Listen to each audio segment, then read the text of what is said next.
Bonsoir à toutes et à tous et bienvenue dans la troisième mi-temps du Middle. La 13e journée s'est terminée ce dimanche soir. Voilà la journée du Boxing Day et avec moi Nicolas Hugo, pas habitué troisième mi-temps. Non, salut à tous. Et Tristan Fire. Bonsoir messieurs. Plus habitué. Ouais, alors, Théophile en régie, c'est hyper méchant ce que je vais faire. Je vais assassiner direct le bandeau. On n'a pas changé le bandeau. C'est pas grave. Théophile qui me fait du 1 pouce en régie, c'est pas grave. Hein. On se retrouve dimanche prochain du coup.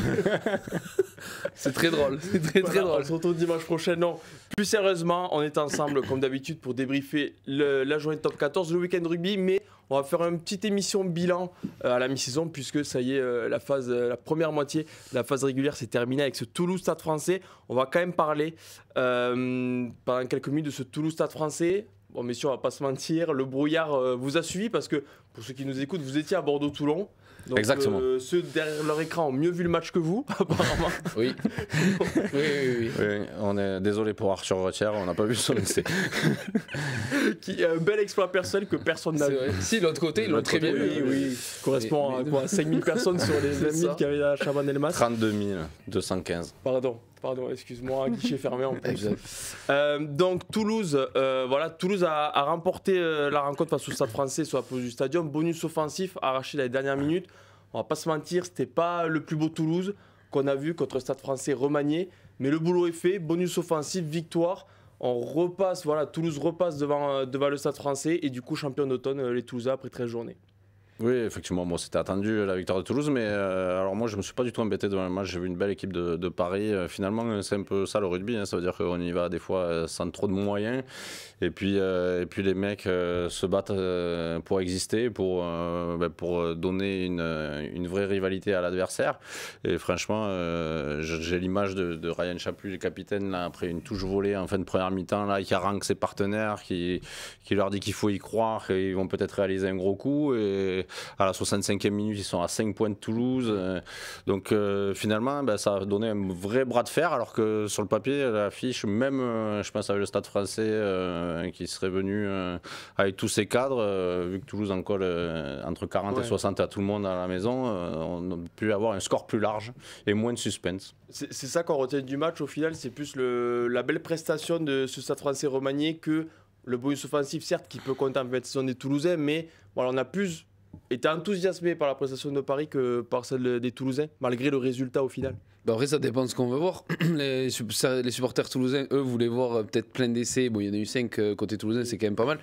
Moi, perso, je voulais voir un match un peu avec du suspense. Je trouve ça cool pour les Parisiens parce que nous, les premiers dans les pronos, oui. Même toute la presse, même les supporters, le monde du rugby en général, les voyait perdre et assez largement. Et je trouve ça cool que ces mecs-là disent vous nous prenez pour qui, même si on sait qu'après le match, ils peuvent le dire. Mais je trouve ça intéressant qu'ils le montrent sur le terrain, et malgré la jeunesse, malgré l'inexpérience, malgré tous les facteurs qui peut incomber pour les Parisiens, mais ils se sont révoltés, ils ont tenu la dragée haute à Toulouse et ont fait un vrai bon match, notamment dans le secteur défensif où je les ai trouvés absolument impressionnants face à un Toulouse qui se cherchait, on va pas se mentir, c'était pas le Toulouse Prime, mais moi je suis très content du match que j'ai vu, même si il n'y a pas des envolées dans tous les sens.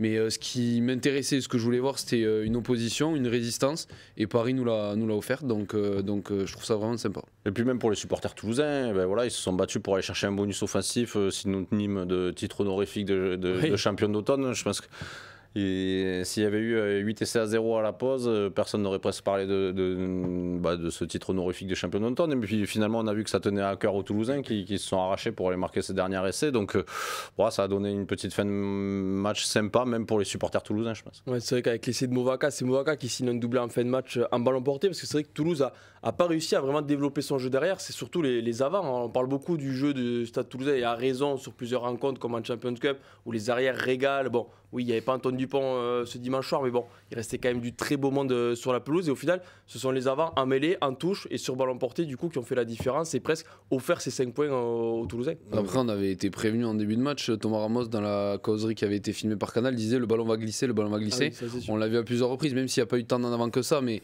c'était pas simple. Les transmissions n'étaient pas simples. On l'a vu notamment Joe Jonas sur Carbonel, je crois, en deuxième mi-temps. Donc évidemment, des matchs comme ça avec du brouillard, du froid, c'est toujours plus favorable aux avants. Et Toulouse a répondu dans ce secteur.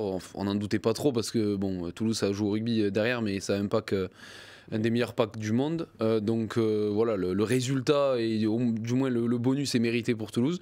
Maintenant, il y a eu la résistance qu'on a pu voir et pour moi, c'est un vrai point fort de ce match du dimanche soir. Ce sont des conditions presque piégeuses en fait parce qu'il pleut pas, donc oui, on a l'impression qu'on peut faire la place de plus, la passe de 15 mètres qui va arriver sur l'aile et finalement le ballon il est autant mouillé que s'il pleuvait. Donc, et la pelouse aussi, donc au final c'est pareil. Bon, en tout cas, Toulouse, voilà, 46 points après 13 journées, Bordeaux 45, du coup voilà, les deux ont quand même, Bordeaux a quand même 7 points d'avance déjà sur Toulon 3e, donc bon, les deux partent vraiment pour se disputer la place de leader et on voit mal comment ils pourraient pas... Toulouse qui a reçu que 6 fois sur la phase aller, 7 déplacements. Et surtout qui s'est incliné contre Bordeaux à la maison, mais qui finit quand même devant Bordeaux à la mi-championnat, donc c'est fort. J'ai regardé le classement de Toulon, là la 3e avec 38 points, ouais, 38. Et l'année dernière ils finissent 3e à la même période avec 32 points, donc ça veut dire que les standards sont quand même très très élevés, aussi parce que le bas du tableau forcément oui. par oui, je crois que Bordeaux logique, a aussi 8 points de plus que l'année dernière. Ouais, et l'année dernière, champion d'automne l'année dernière, le Racing 92. T'es taquin. Eh oui. Pourquoi le Racing qui avait fini 6e quand même, donc ça prouve, bon, champion d'automne, ça donne pas, voilà. Donc Toulouse, champion d'automne devant Bordeaux, et les deux sont un peu détachés. Messieurs, on va passer au reste. Alors c'est l'ovation du middle, mais c'est un peu spécial cette semaine, forcément. Fin de la première moitié de championnat, donc on va faire un peu des bilans. On va parler de Bayonne, on en parle après le jingle, le lancé par Théophile qui est déjà prêt.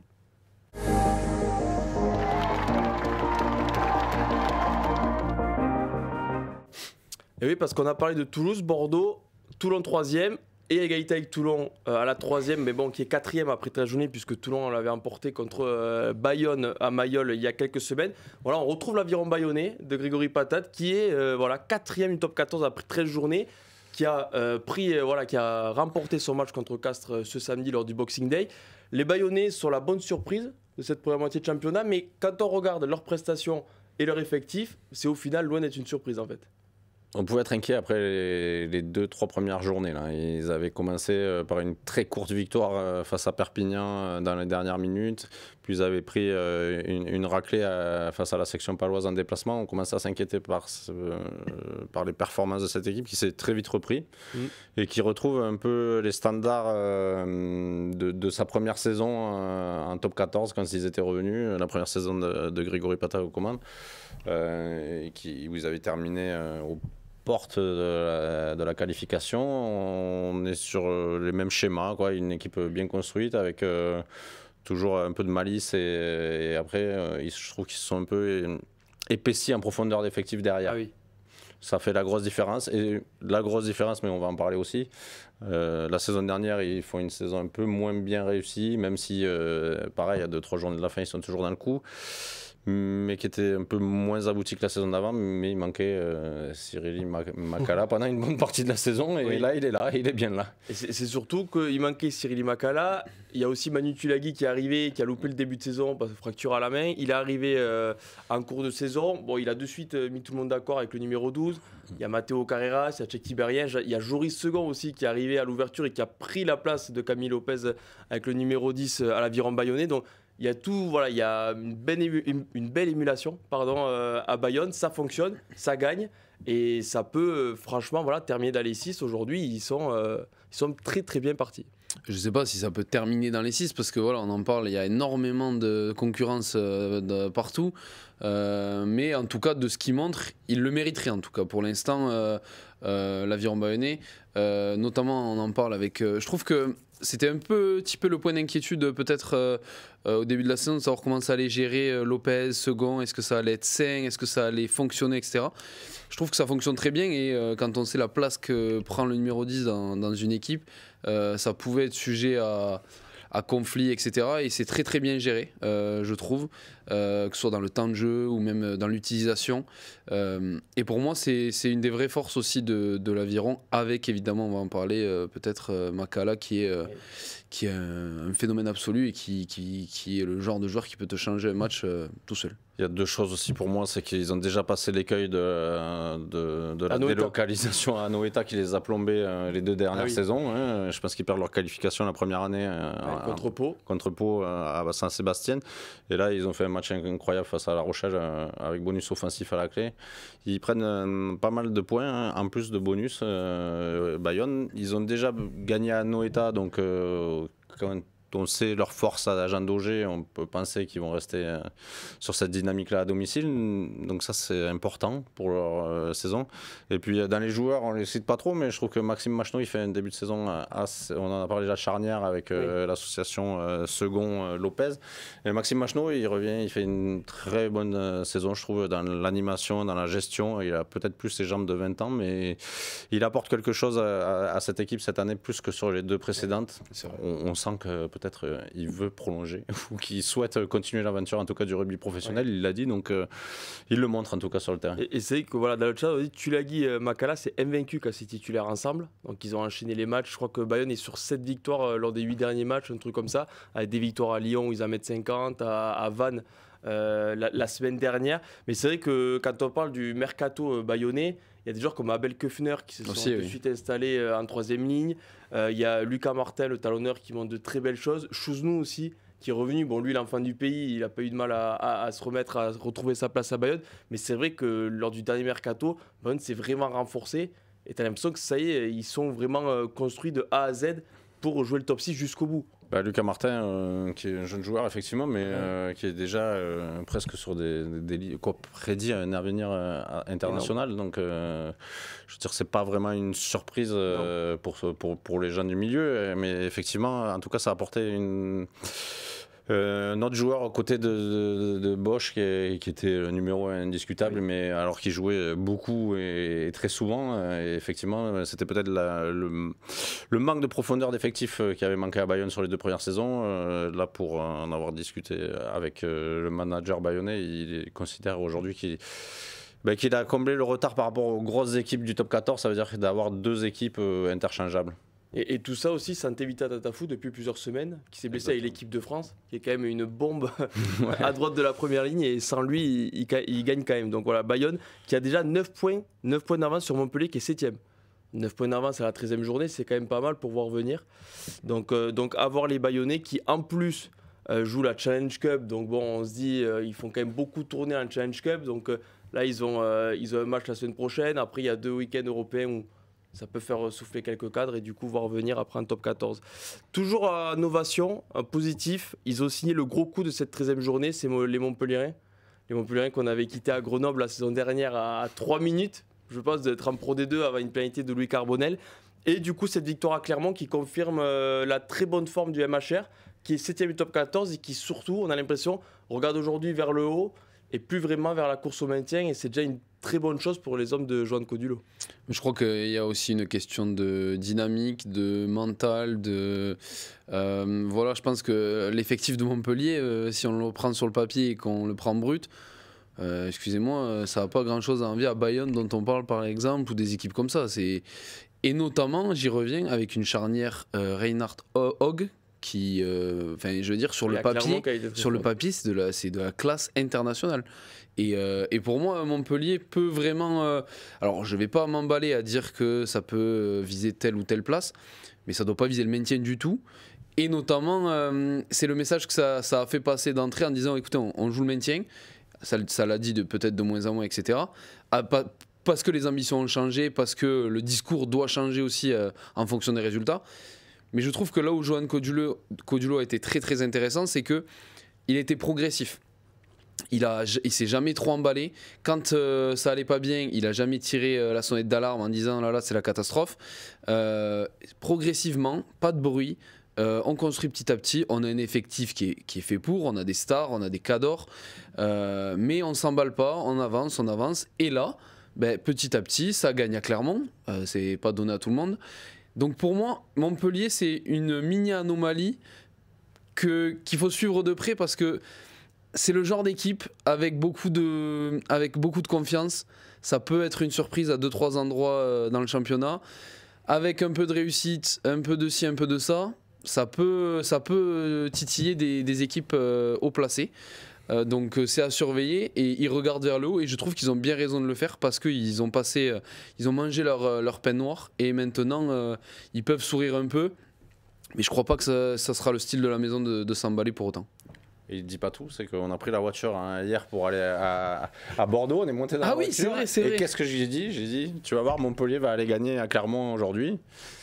Et il me croyait pas. Et je suis obligé, voilà, je vais rendre à César. C'était pas forcément. C'était Paul Arnaud aussi jeudi, je crois, ou vendredi qui voulait pronostiquer la victoire de Montpellier à Clermont. Et au final, il s'est rétracté, mais il le regrette. Il le regrettait aujourd'hui. Je pense qu'il fallait prendre aussi le contexte du match de Clermont. Clermont, ils sortaient de 2 matchs très durs physiquement. Ils étaient allés à La Rochelle, au Leinster, avec des résultats probants, quoi. Et des courtes défaites. On avait dit, oui, Clermont est en train de revenir. Et avec seulement 2 jours de préparation pour ce match-là, après les 2 matchs qu'ils avaient fait, ça sentait tout du piège au Michelin face à une équipe de Montpellier qui avait rien à perdre. Ouais. Parce que Montpellier était, on l'a regardé tout à l'heure, Montpellier était 13e à la J5 et ils sont 7e. Très bien. Donc ça monte là, c'est progressif. Il y a pas de, c'est quand même assez, c'est régulier. Il y a pas de, c'est pas les montagnes russes. Je trouve que en tout cas actuellement, il y a de quoi être enthousiaste. C'est surtout que si tu regardes, là je regarde sur Rugby-Rama, sur les 5 derniers matchs, ils en gagnent 3. Ils en perdent 2 à l'extérieur. C'est à Bordeaux 9-6. Oui. Tu prends quand même un point à Bordeaux où il y avait déjà beaucoup de brouillard. Et c'est à Castres 30-26 où je suis dans le stade. Ils perdent à la 83e minute sur un essai, appel vidéo, tout ça, où ils perdent de justesse. Donc du coup, tu vois que Montpellier, aujourd'hui, c'est quel que soit le terrain où ils vont, quel que soit l'adversaire, ils prennent plus de déculottés et c'est vraiment une équipe qui embête tout le monde. Personne ne veut les jouer en ce moment.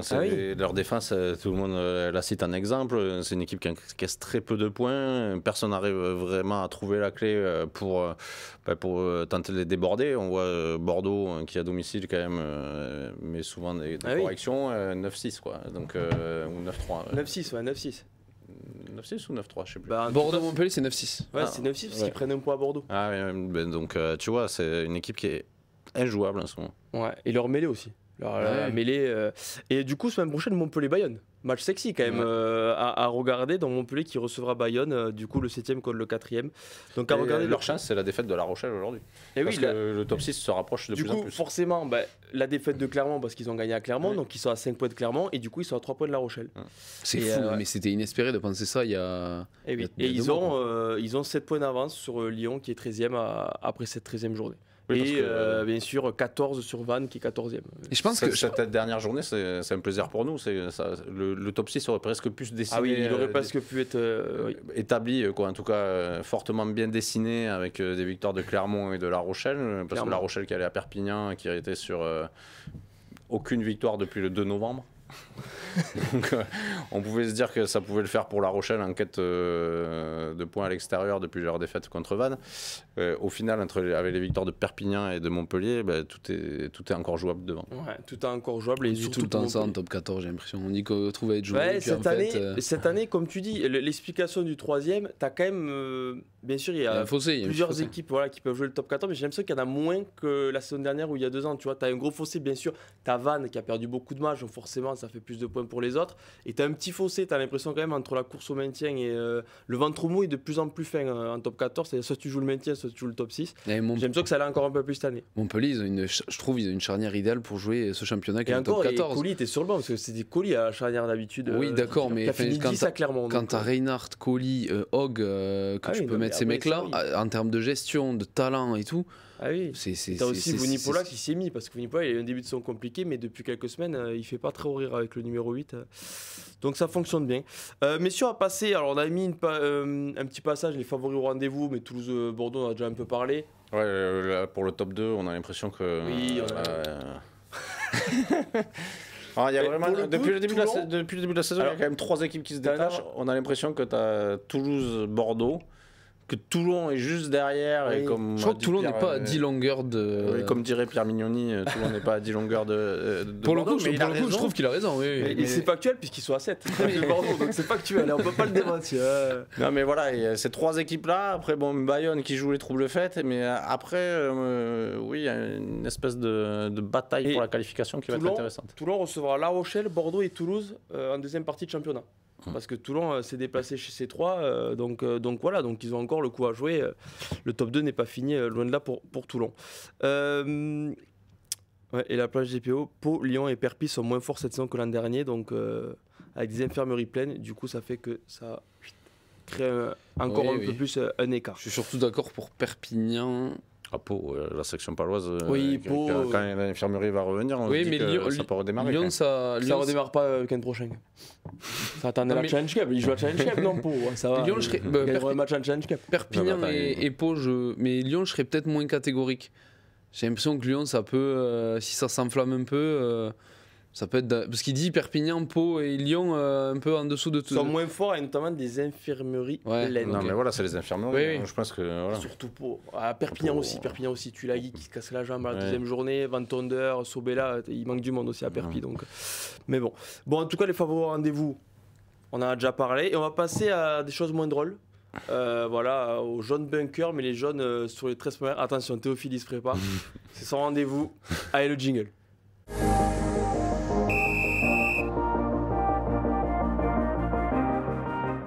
Quel artiste. Et oui, quel artiste. Et on va parler en premier lieu du Stade français. Alors, on a vanté les qualités du Stade français à Toulouse, mais voilà, factuel, le Stade français, après 13 journées, est 11e du top 14 avec un seul point d'avance sur Lyon qui est 13e.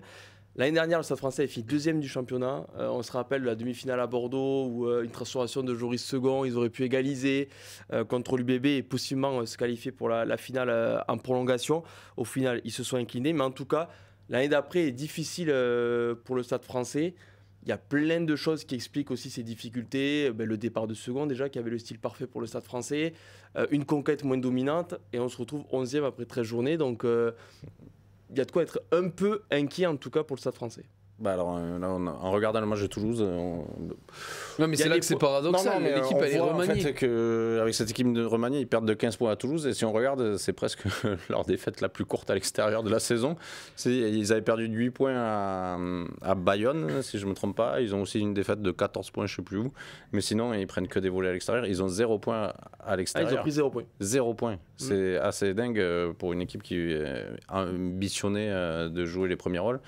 On voit par exemple Bordeaux qui s'est félicité hier d'avoir pris des points partout et c'est peut-être pour ça qu'ils sont aussi hauts, mais une équipe comme le Stade français ne prenant pas un seul point à l'extérieur, c'est incroyable. Pour info, l'année dernière c'était la meilleure équipe du top 14 à l'extérieur, devant Toulouse. Ils étaient allés gagner quasiment partout, ils avaient le jeu parfait, ils avaient cette défense incroyable. Ils avaient défense, occupation, conquête, un excellent buteur et c'était terminé, ils gagnaient quasiment tous les matchs à l'extérieur et au final c'est complètement l'inverse cette année, 0 points à la mi-championnat, ça fait quand même tâche pour une équipe et un effectif comme celui du Stade français. Moi j'ai du mal à croire que ce soit que la seconde dépendance. Je pense qu'il y a eu une espèce de virage tactique aussi. Ils ont voulu prendre un virage tactique, j'ai l'impression, à l'intersaison, changer un peu de style de jeu, vouloir être un peu plus porté vers l'attaque. J'ai du mal avec. Je crois qu'il n'y a pas de vérité en fait. Tu peux pas dire on veut changer de style de jeu, ou du moins l'affirmer. Je pense que tu t'adaptes aussi au mec que tu as, au jeu que tu as. Ton jeu fonctionne très bien l'année dernière avec un jeu que certains pouvaient qualifier de réducteur, mais c'est ton style de jeu. Il n'y a pas de vérité dans le rugby. Christophe Furios en parlait souvent. Tu t'adaptes aussi au mec contre qui tu joues, au mec que tu as dans ton équipe. Et cette espèce de virage, il n'est pas forcément simple à prendre, notamment quand tu as bâti presque un effectif et au-delà d'un effectif, une espèce de mentalité, de philosophie de jeu. De vouloir prendre ce virage-là de manière brute, forcément tu te heurtes à des petits problèmes à droite à gauche. Et c'est pour ça que le début de saison, il est problématique. Il est mauvais, oui, il est mauvais. Mais je pense pas que ce soit une vérité de dire qu'ils réussiront pas à le prendre. Mais je pense que juste il y a une période d'adaptation, que des mecs à qui t'as dit pendant une saison, voire plus, on défend, on va occuper, machin, truc, et que après tu leur dis écoutez, on va changer de braquet, on va mettre Joe Jonas, Samuel Ezeala, on va essayer d'envoyer du jeu de partout. Je comprends qu'il y a une période de transition qui se met en place. Mais moi, à l'heure actuelle, Paris, c'est inquiétant, on va pas se mentir. Si ça arrive à prendre le virage et que les mecs arrivent à se mettre en confiance, typiquement le match de ce soir contre Toulouse, alors oui, c'est l'équipe remaniée, c'est là que ça me surprend, mais il est intéressant. Défensivement, ils restent sur leur philosophie de l'année dernière avec une énorme défense. Je trouve que le jeu au pied est plutôt bon aussi, ils ont su mettre Toulouse en difficulté. Presque un match qu'on aurait pu voir l'année dernière, en fait, un match réussi de l'année dernière. Et pour moi, le Stade français la dure, mais c'est pas une vérité absolue. Maintenant, il va falloir trouver les solutions pour changer de braquet. Il y a peut-être le discours, c'est que dès la saison dernière, au cours de la saison, on leur parlait beaucoup de ce jeu qui était un peu restrictif. Et il y avait déjà cette volonté de se dire oui, mais on est en apprentissage sur les fondamentaux et on va instaurer petit à petit pour la saison prochaine un jeu plus ambitieux. Et je pense que les joueurs, donc l'année dernière, ils ont adhéré au projet, on défend, on joue de manière assez minimaliste. Et on s'épuise mentalement quand même dans ce jeu-là, je dirais. Et donc effectivement, ils avaient besoin d'un peu de récréation offensive. Mais là, on peut perdre le fil sur ce qu'on pensait être garanti. Je suis pas forcément d'accord parce que du coup, ça dépend de ce que tu dis aux mecs. Si les mecs, ils arrivent à s'inscrire dans ce projet et qu'à bout d'un moment, tu as fait un écrémage avec ceux qui adhèrent vraiment et ceux qui adhèrent moins, et qu'une fois que tu as fait ton noyau dur avec ceux qui adhèrent, je pense que les mecs vont trouver de moyens de s'y plaire. J'ai du mal avec ce concept de dire parce que le jeu est aéré, on s'amuse plus. Ça dépend, tu as certaines équipes, oui, Toulouse, oui, le jeu à la Toulousaine, Bordeaux, mais il y a des équipes qui adorent ferrailler. Non, mais je pense que mentalement, c'est plus fatigant, plus épuisant mentalement quand tu fais que défendre. Donc au bout d'un moment, d'ailleurs, les équipes qui sont très fortes en défense et que en défense, elles restent pas longtemps. Je suis pas sûr si ça te paye. Si t'es payé de ces efforts-là et tout, mentalement, je pense que si tu vois que t'es payé, tu sais que t'es récompensé à la fin, que t'as peut-être moins de difficultés. Évidemment que t'as pas le ballon, donc peut-être qu'il y a un côté ennui, mais si tu vraiment t'impliques, que collectivement tu sais que ça va prendre, etc., et qu'à la fin t'es payé, si à la fin t'es pas payé, je conçois totalement ce que tu dis. Non, mais moi, ce que je te dis, c'est que oui, mais ça peut pas durer sur plusieurs saisons. Peut-être, ça peut-être, oui. Bon, en tout cas, voilà, le Stade français 11e. Il y a aussi des joueurs peut-être qui sont pas vraiment à leur niveau. On pense à Sekou Makalou, même Léo Barré qui a fait une bonne tournée, mais qui fait moins d'exploits que la saison dernière. Voilà, Louis Carbonel qui est une recrue, mais qui a eu du mal aussi. C'est un peu mieux ces dernières semaines, mais qui a eu du mal vraiment en début de saison. C'était très très compliqué pour lui. Et puis surtout, il y a aussi un vide au poste de demi-mêlée parce que. On en pense qu'on veut, mais Rory Cocotte, il était parfait dans ce style de jeu l'année dernière, il était titulaire. Il aurait peut-être été un peu moins dans ce qu'ils veulent mettre en place cette année. Voilà, mais là du coup, il y a vraiment une faiblesse au poste de demi-mêlée. Tu as l'impression, alors ils ont des jeunes qui montent, mais 18, 19 ans, tu peux pas non plus les faire enchaîner les matchs. Donc voilà, donc il y a plein de petits problèmes à voir. Il y a aussi Karim Ghezal, quand même, on a tendance à un peu l'oublier, mais qui a été remercié quelques journées après le début du championnat. Bon, en tout cas, c'est pas un début de saison facile pour Stade français. Et semaine prochaine, réception de l'UBB, donc cadeau. Pas fort à se manquer. L'UBB semaine avant le Champions Cup, donc mais bon, l'UBB, on a vu ces dernières semaines que quelle que soit l'équipe alignée, c'est quand même toujours assez sexy et toujours dangereux. Donc, ils ont pris des points partout. Ils ont pris des points partout, surtout à Casse, ils en ont pris 4. Donc c'était un peu embêtant. Mais c'est pas grave.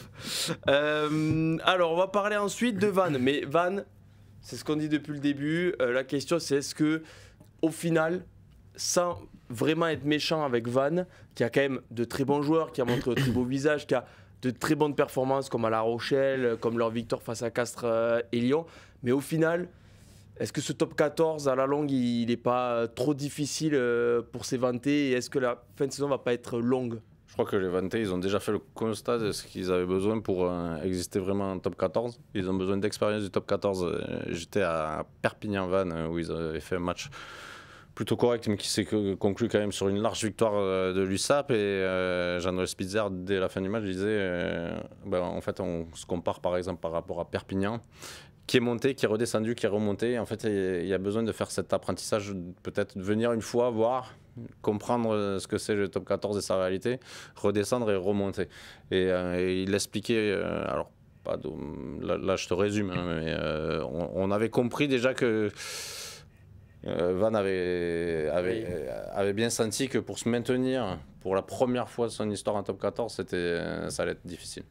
Ouais, et du coup, les Vantés, même encore cette semaine, après la lourde défaite à Pau, voilà, Jean-Noël Spitzer a remis une couche sur ce que tu dis, hein, qu'il y a l'apprentissage, qu'il voit la différence, qu'il se déplaçait quand même chez le 13e. Ils en ont pris près de 50 points, donc le 14e a pris près de 50 points chez le 13e. Donc déjà, il y a la mauvaise opération comptable, il y a aussi les performances sur le terrain. Tu prends un coup sur la tête quand même quand tu vas dans un match important pour le maintien et tu te fais un peu corriger. Les Vantés, on va dire, ça fait plusieurs saisons que certains disent c'est devenu un top 13, le top 14, c'est un top 13. Au final, on voit que les Vantés peuvent montrer de beaux visages, mais manquent quand même d'efficacité, manquent de précision. Et ça, toutes les autres équipes de top 14 l'ont, elles sont tueuses. Voilà, que n'est pas le RCV pour l'instant en tout cas. L'effectif est un peu court, on le voit. Voilà, ils auraient pu capitaliser sur leur victoire à La Rochelle, totalement inattendue, après une défaite à la maison face à Bordeaux. Oui, déjà le scénario était... Ouais, le scénario était incroyable, ils prennent 30-0 en deuxième mi-temps, ou 28, pardon. 28-0 en deuxième mi-temps. Mais au final, ils vont gagner à La Rochelle, je pense, sur l'énervement, sur la revanche. Et ils reçoivent Bayonne la semaine d'après. L'occasion de faire une série de 2 en top 14 quand on est dans le bas du classement, c'est important, aligner 2 victoires d'affilée. Et ils ont perdu à la maison contre Bayonne, qui avait fait pourtant 20 fautes, je crois, des statistiques improbables pour gagner à l'extérieur, même pour gagner tout court, et ils avaient trouvé le moyen de perdre. Et il y a quelque chose d'important que dit la plage DPO, on connaît, c'est Raphaël, donc voilà, qui dès qu'on parle de Perpignan est au point. Il dit la chance qu'avait eu Perpignan l'année où ils sont montés, c'est d'être montés avec une deuxième équipe de Pro D2 à l'époque. Donc, ils avaient pu, entre guillemets, se contenter de la 13e place et gagner le barrage à Mont-de-Marsan, ce que ne peut pas faire Vannes, puisque maintenant, avec des access matchs où l'équipe du top 14 gagne toujours, ces dernières années, en fait, il n'y a toujours qu'une équipe de Pro D2 qui monte. Et en fait, aujourd'hui, tu te bats un peu seul contre tous, alors que si tu as une deuxième équipe de Pro D2 qui monte, tu peux te faire une petite guéguerre et espérer être barragiste et gagner. Surtout le club de top 14 l'année dernière qui est barragiste, c'est Montpellier, quoi. On se rend bien compte de la différence. Ben, c'est ce qu'on se dit depuis le début de la saison. Fait, personnellement, Vannes, peut-être on les met tous 14e de par leur effectif court. On a du mal à voir qui c'est qui finira 13e. On se dit que quelle que soit l'équipe, il y aura quand même de très gros noms sur la feuille de match de l'Access Match. Oui, effectivement. Sur l'équipe de Pro D2, donc que ce soit Pau, Lyon, Stade Français, Perpignan, Castres, Montpellier, bon, mais là il y aura quand même des bons noms. Donc, t'as oublié le Racing 92. Oui, j'ai oublié le Racing 92. Ils sont quand même dans le même wagon là. Hein. Oui, c'est vrai. Lapsus révélateur, on a du mal à considérer le Racing, mais oui, si on considère Montpellier et Castres. Champion d'automne l'année dernière. Champion d'automne l'année dernière. Alors attention Toulouse. Je sais pas s'ils ont lu, mais attention quand même. Peut-être le titre de champion d'automne, faut pas trop le prendre, mais bon, c'est pas grave, ils font comme ils veulent, les Toulousains. En tout cas, le Racing, c'est vrai qu'il était champion d'automne. Match nul d'ailleurs contre Lyon. Exactement. C'est après-midi, donc si même sur la pelouse de la Paris de la Défense Arena, ils n'arrivent plus à gagner, ça va devenir compliqué pour les Racingmen. Messieurs, on va commencer. Il y a un jingle pour ça, pour l'MVP de la mi-saison, Théophile. Théophile organisé cette émission. Non, mais pas de maître. Bah écoute, c'est le Boxing Day. Pour ceux qui, voilà, c'est le Boxing Day. Il y a brouillard dans la rédac. Il y a brouillard dans la rédac. Et puis on n'était pas nombreux. Oui, c'est vrai. Comprendront ceux qui nous écoutent, que ce soit pour le journal, pour Rugbyrama, tout ça. Période de fête. Comme toutes les entreprises, divisées par 2 les effectifs. Donc c'est pas. Mais on a toujours Théophile, qui lui à 100% est quand même difficile à gérer. Non mais on rigole. Allez, petit jingle et on parle des MVP.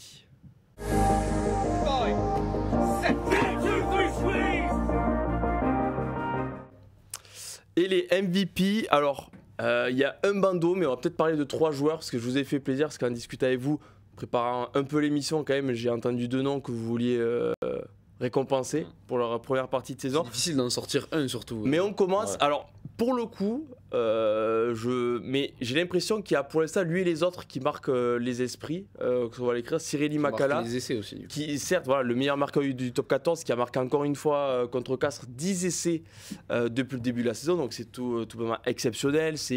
Il bat énormément de défenseurs, il franchit énormément. Le Fidjien est tout simplement injouable depuis le début de la saison, Nico, avec le maillot de Bayonne, et c'est l'Aviron qui en profite, quoi. Ouais, exactement. Et puis moi, je trouve qu'il a terriblement manqué la saison dernière, comme je te disais, avec cette longue blessure. Là, il revient, il est en pleine forme. On a retrouvé le Cyril Makala qui peut faire des exploits 1 contre 3. Des fois, il passe, on ne sait pas comment il fait. Et surtout, il a trouvé un partenaire au centre qui lui va à merveille. Tulagi qui est là pour mettre des gros bouchons, des gros caramels avancés. Alors lui, il a encore plus d'espace. Et bizarrement, il marque 10 essais, quoi. Donc je trouve que c'est surtout leur complémentarité. Il en profite un maximum. Lui, c'est un talent pur. Et il gratte énormément de ballons aussi. Donc il n'a pas peur d'aller dans les rucks. Voilà, on sait que les Fidjiens aiment bien voilà, les Chistera et trouver les espaces. Mais lui aussi, il aime bien mettre la tête dans les rucks. Il n'est pas très Chistera, je trouve. Alors Chistera, pas. Non. Mais là où des images que j'ai de lui, c'est souvent des passes après contact. Oui, voilà. Il est pas forcément Chistera, mais il est fantasque quand même. Il faut quand même. Voilà, on lui enlèvera pas ça. Non. Mais non, mais enfin, pour moi, bon, en tout cas, oui, je pense qu'on va en parler d'un autre, mais il est dans peut-être le meilleur centre actuellement du top 14. Mais voilà, t'as beau avoir une équipe solide en top 14, on sait qu'il faut voilà, des bases, des fondamentaux, des armes, etc. Mais il te faut quand même un mec un peu facteur X, un mec capable de te déclencher quelque chose, une émotion. C'est vraiment le genre de joueur pour qui tu peux payer ta place. Il est capable de traverser le terrain tout seul, de faire jouer après lui, mais il est aussi capable de te mettre un énorme caramel, de récupérer le ballon juste derrière. Enfin, oui. Il sait tout faire en fait, et tout faire bien. Et comme disait Nico, sa complémentarité avec Tulagi, forcément ça peut que faire du bien à l'aviron. Mais est-ce que ça sera le MVP à la fin de la saison? On le verra parce qu'il y a quand même. Il y a quand même un Toulousain. Non, mais. Bon, il y aura Antoine Dupont.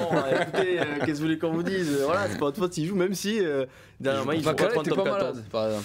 Non, il est pas malade. La grippe n'a pas encore frappé Cyril Makala. On ne souhaite pas quand même à Cyril Makala, que je pense sera aligné à Montpellier. On a parlé du match, mais bon, l'aviron bayonnais. Aimera. Attendez, parce que je me suis perdu. Je lis le chat, je parle en même temps. L'aviron bayonnais contraste sur Cyril Makala à Montpellier. Un autre, c'est Louis Bielbiarré. Oui. Nico, voilà, toi, tu suis l'Union Bordeaux-Bègles pour le Midi Olympique. Donc, tu le vois jouer tous les week-ends. Tu l'as même vu jouer en Ulster. Voilà, alors, c'était pas en top 14, mais en Champions Cup. Tu étais en Irlande. Louis Bielbiarré, exceptionnel avec Bordeaux, exceptionnel avec l'équipe de France, exceptionnel en Champions Cup. Plus rien ne lui résiste et tous les week-ends, il traverse le terrain. Je pose une question. Il n'est pas top 3 meilleur joueur du monde actuellement? Bon, et là tu me poses des questions. Je dis ça parce que moi je le pense. Ouais, non, en fait, surtout on a l'impression qu'on le voit depuis des années, être déjà à un très bon niveau, mais je trouve que depuis, on va dire le mois de janvier, février, là, il a une progression individuelle qui est assez éclatante, quoi, qui est vraiment visible. Alors il court toujours aussi vite, il a toujours ce petit truc pour finir les coups, ça c'est. Mais il a étoffé son jeu, il est capable de se sortir des situations où il a une infériorité numérique, il est capable de proposer plus de jeux derrière lui, il est capable de prendre le jeu au pied pour soulager son équipe. Je trouve qu'il a vraiment progressé sur les 6 derniers mois et il y a un constat, c'est que la saison dernière, je pense que Damien Penaud était le chouchou derrière de Chaban Delmas pour l'Union Bordeaux-Bègles, qui était le facteur X qui marquait. Et cette saison, ça s'est un peu inversé. Hein. On voit surtout Louis Bielbarré à Bordeaux, à l'arrière ou à l'aile, qui est devenu presque l'indispensable de derrière. Alors que l'année dernière, quand il tournait, Louis Bielbarré, ça faisait partie d'une rotation d'effectifs. On n'était pas inquiet. Il y avait du monde. Là, on n'est pas inquiet quand Damien Penaud tourne. Ou, je sais pas. Mais on a l'impression que c'est presque le premier nom qui est couché sur la feuille au niveau du triangle arrière maintenant du côté de Bordeaux. Et c'est surtout que depuis quelques semaines il doit jouer à l'arrière. Alors certes, ailier arrière, voilà, c'est pas les deux postes les plus compliqués en termes de polyvalence, mais il assure à l'arrière aussi, donc ça prouve que c'est pas juste un finisseur et un mec qui court vite derrière les ballons, c'est aussi un arrière qui sait être intelligent, bien placé, qui a un bon jeu au pied. On parle de ses progressions, il y a aussi un très bon jeu au pied depuis quelques mois. Il est vraiment complet de A à Z et surtout n'oublions pas qu'il a 21 ans. Exactement, ça c'est quelque chose qu'on oublie vite quand des joueurs sont bourrés de talent. Il a 21 ans. Oui, ça fait plusieurs mois et même plusieurs saisons maintenant qu'on le voit avec Bordeaux, jouer en top 14, marquer des essais en équipe de France. mais il a 21 ans, quoi. Donc, Oui, Il le dit dernièrement, on lui avait posé la question sur son côté polyvalent entre l'aile et l'arrière. Il disait qu'il bossait différemment en fait à l'entraînement en fonction. Sur les ailes, il était notamment arrosé de chandelles à l'entraînement. Et c'est là où je trouve que c'est intéressant. Et du coup, je vais argumenter sur le pourquoi je le trouve probablement top 3 meilleur joueur du monde. C'est-à-dire que ses qualités, déjà cette qualité de vitesse, il y a quasiment, je pense, 1 ou 2 joueurs qui l'ont dans le monde entier. Mais il n'y a pas que ça en fait. C'est-à-dire que pour moi, je trouve qu'il ne s'est pas reposé sur ça. Et c'est pour ça que je trouve que c'est un grand bonhomme parce que tu es un des joueurs les plus rapides du monde. Tu peux te dire, bon, je vais me reposer sur ça pendant 1 ou 2 ans, ça devrait faire l'affaire. Lui, il a progressé. Physiquement, déjà, je trouve qu'il s'est étoffé. Quand on regarde les photos de avant et les photos actuelles, je pense qu'il a dû prendre quelques kilos. Il a pris physiquement. Il a plus de caisse aussi sur le terrain. Tu sens que il peut couvrir plus de zones facilement. Il peut répéter les efforts. Et je trouve aussi que dans sa lecture du jeu, comme disait Nico, il est très intelligent. C'est-à-dire que sa vitesse, c'est pas un sprinter sur un couloir. C'est-à-dire que il est capable de jouer par-dessus, il est capable de faire des rasants. Moi, sa spéciale que j'adore, c'est son rasant où il récupère le ballon, il glisse sur les genoux, il aplatit. Il sait utiliser sa vitesse, c'est pas un sprinter sur un côté, il sait les rattraper, c'est terminé. Et au-delà de ça, je trouve que défensivement, il a énormément progressé. Il est capable de répondre dans le défi physique à une intensité internationale comme il l'a montré, en top 14 aussi. Je trouve que le fait qu'il ait étoffé cette palette, ça lui permet de vraiment être plus libéré. Et plus dangereux en fait parce que les adversaires ont du mal à le lire et je pense que c'est là où c'est encore plus intéressant parce que quand tu as un joueur qui va très vite tu peux anticiper en défendant, en glissant, etc. Mais là c'est beaucoup plus dur. Et enfin pour appuyer ce que disait Nico, on l'a vu hier contre Toulon, c'est le chouchou. Dès qu'il touchait le ballon, loulou, machin, on entendait le public à côté de nous crier. Dès qu'il touchait le ballon ou dès qu'on le touchait, le stade s'exclamait, bouh, dès que tu le touches, c'est vraiment la star là-bas. Et je pense qu'il est en train de prendre une dimension assez folle à 21 ans et que ça peut devenir un vrai phénomène du rugby français pour le coup. Ce qu'on retient surtout, c'est que vous avez vu des choses à Chabanel. Parce que vous n'avez pas vu les joueurs avec le ballon. C'était notre côté de la tribune. C'était notre côté de la tribune. Le brouillard n'a pas tout gâché. Moi, je l'ai déjà dit là, cette saison, mais je pense qu'on va assister à un truc qui s'est produit en équipe de France de foot. Là, c'est quand Thibaut Giroud a battu le record de buts en équipe de France. Olivier. Oh, Thibaut Giroud. Ah oui. Quand Olivier Giroud a battu le record de buts en équipe de France, tout le monde s'est dit ça va pas durer longtemps, il y a Mbappé qui arrive derrière et je pense que Damien Penaud va être le premier à battre le record de Serge Blanco en équipe de France, mais Biel Barré le battra rapidement après derrière. Il est déjà je crois quasiment à 10 essais en 12 sélections donc, il marque beaucoup, donc depuis le début de la saison je suis en train de regarder, il a marqué 12 essais en 13 matchs. Oui. Alors pas tous en top 14. Il a mis 3 Champions Cup, 4 avec l'équipe de France. Donc il a mis 4 en top 14, mais 12 essais en 13 matchs, c'est pas trop mal pour un joueur de rugby quand même. Et le dernier, alors lui vous l'avez vu jouer sur la pelouse de Chabanel-Mas ce samedi soir. C'est le centre. Alors promis, on regarde aussi les avant joués, mais bon, voilà, là pour le coup, c'est vrai que là pour le coup, mais Leicester Fainga'a-Nuku, qui a été blessé, mais depuis qu'il est revenu, et même avant sa blessure, il est tellement au-dessus du lot quand il joue qu'on est obligé de le récompenser et de le citer parmi les meilleurs joueurs de cette première moitié de saison parce que il règle tout le monde en fait avec le numéro 13 à Toulon, quoi. Bah, du coup pour compenser si tu veux je vais parler un petit peu d'un avant. Hier Facundo Isa par exemple, on en parle souvent, il peut être irrégulier etc.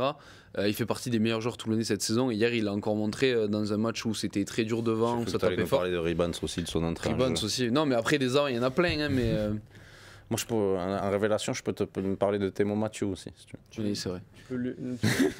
Non, il n'a même pas encore donné le nom. Coupe-moi le micro, Théophile. Coupe-moi le micro de cet homme-là. Pour le coup, Fainga'a-Nuku, on en parlait tout à l'heure, on était côte à côte en tribune presse et je lui disais en fait, il dégage un truc animal en fait. Sur le terrain, il dégage une impression de puissance, de tout le temps avancer, de tout le temps dominer son adversaire. Et il n'a pas joué tous les matchs de top 14, c'est pour ça qu'on a eu la discussion tout à l'heure. Il a joué une grosse partie du début de saison et là il s'était blessé, il est revenu contre Glasgow où il met doublé je crois. Et j'ai l'impression que c'est vraiment, je sais pas pourquoi il me fait penser un peu à Manonou dans le côté, puissance, duel, etc.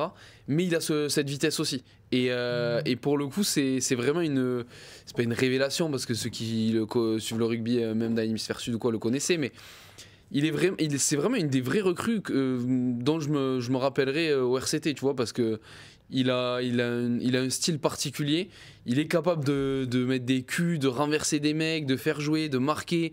Il symbolise aussi l'avancée de Toulon. C'est-à-dire que le RCT a développé cette capacité cette saison encore plus que les autres années à répondre présent dans le défi physique, à avancer.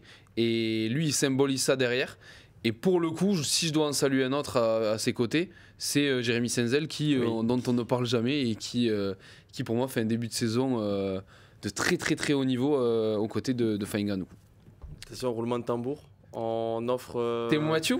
Ah, ça mérite, ça mérite. De micro à Nicolas pour la révélation, pour ta révélation. Ma révélation, Thémo Mathieu, qui arrive de Biarritz, c'est incroyable, qui est aux portes déjà de l'équipe de France. Il a fait un stage avec les Bleus, non, mais qui est, je trouve, une sensation de ce début de saison en top 14.